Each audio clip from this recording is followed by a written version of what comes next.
Hi there, I just wanted to do a quick video on password managers because there seems to be a lot of confusion for people. So my advice is you really must be using a password manager to store your passwords. The reason is because humans are really bad at generating good passwords. They're very good at creating passwords that computers find it really easy to guess. So have a look at this graph to give you an idea of how quickly a password can be cracked nowadays. So trying to create a password that you can remember that's simple is almost impossible.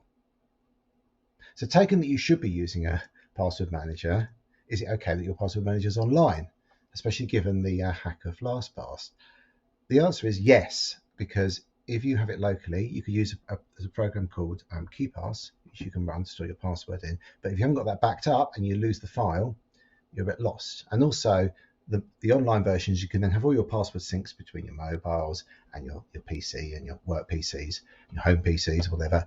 And you can access your passwords from anywhere, and you can click a button and it fills in the fields for you, saving you a lot of time. And you don't have to try and remember all these passwords. You just have one to remember.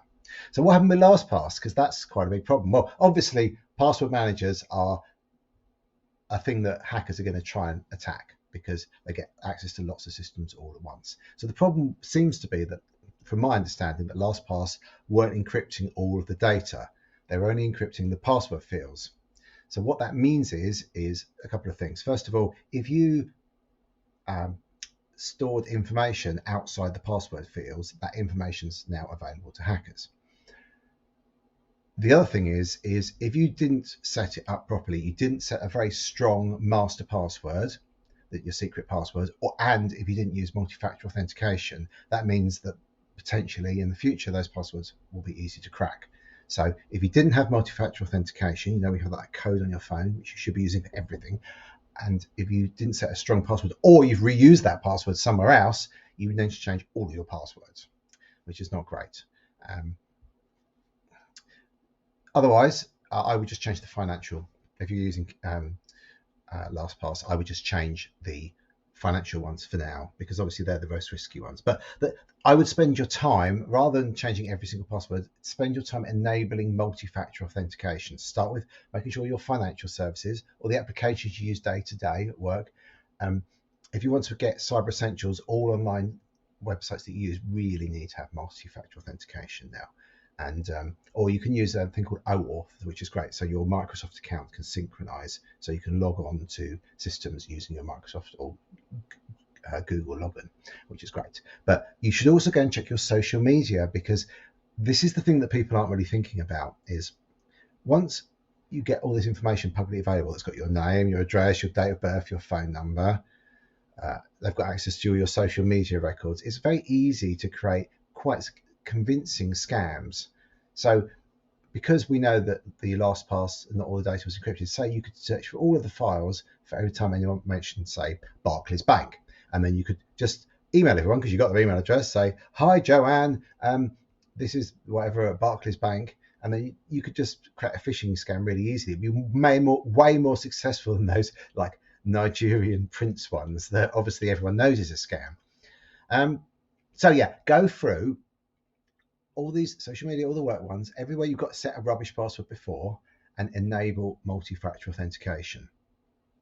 Because you can't be doing it in your head. It's just not going to work. You just need that one password to remember. So what do we recommend? Well, we use a tool called Keeper. And what's nice about Keeper is you can share passwords in your team. So if you've got like a marketing team, they can all share the same login. You can have it, so if people leave the organization, you can just remove the access to those passwords, and they're unlikely to have remembered them because they're massive, great long passwords. And what's really nice is when people leave, they can store their personal passwords and their work passwords in Keeper. So they've got one tool that they're using and they'll actually use it. When they leave, they get 12 months free Keeper license for personal use.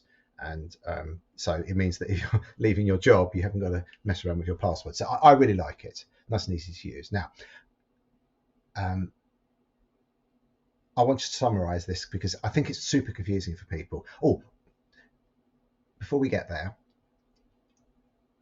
if you've been using a seeded password or the same password on every single system, you need to stop doing that, because that's just not going to cut it now.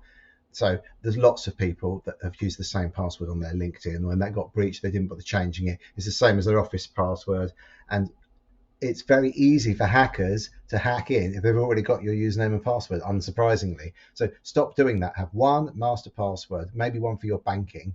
That's it.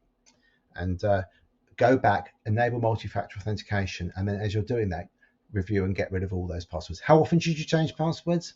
Somewhere between yearly and never. Certainly no more recently than that, unless you know there's a breach. If you know there's a breach or you suspect one, change it.